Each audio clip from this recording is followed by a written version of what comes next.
सुप्रभात।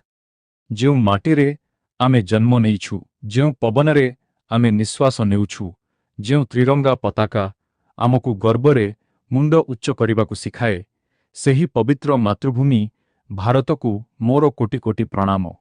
सम्मानित मुख्य अतिथि महाशय, सम्माननीय शिक्षक और शिक्षयित्री माने, समस्त अभिभावक वृंद एवं मोर प्रिय भाई और भौणी माने, आपण समस्तंकु मोर सादर प्रणाम।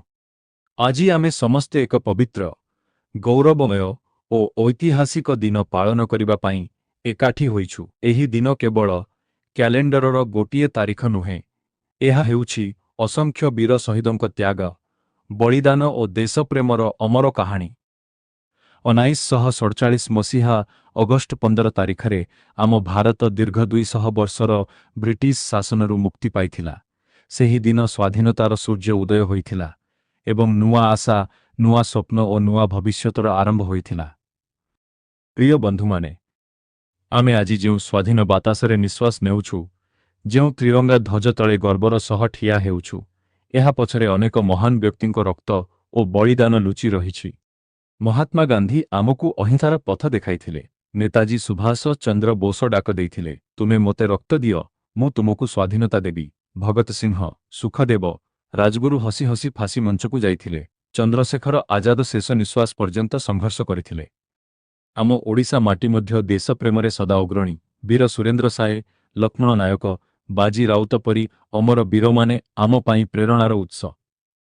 बंधु माने, स्वाधीनतार अर्थ केवल विदेशी शासनरू मुक्ति नुहे। सत्य स्वाधीनता सेतेबेले आसीबो जेतेबेले आमे अज्ञानता, दुर्नीति, अशिक्षा, अंधविश्वास, हिंसा और घृणारू मध्य मुक्त हेबा।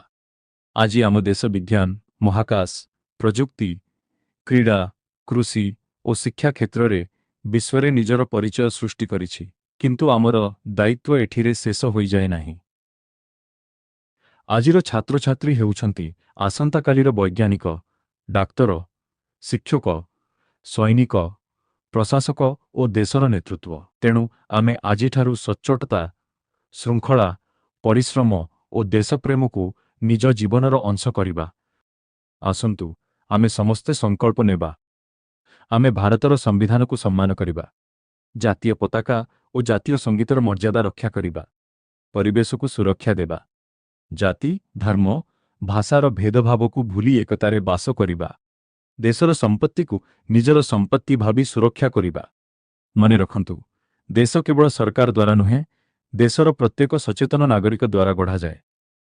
आसंतु आमे एमिति भारत गढ़िबा जेउठारे समस्ते समान सम्मान पाइबे, जेउठारे शांति, प्रति और मानविकता सर्वदा विराज करिबो। शेषरे समस्त वीर शहीदों को कोटि कोटि प्रणाम जणाई मु मोर भाषण शेष करुछि। आसंतु समस्ते एक स्वररे कहिबा, भारत माता की जय, वंदे मातरम, जय हिंद, जय भारत। धन्यवाद।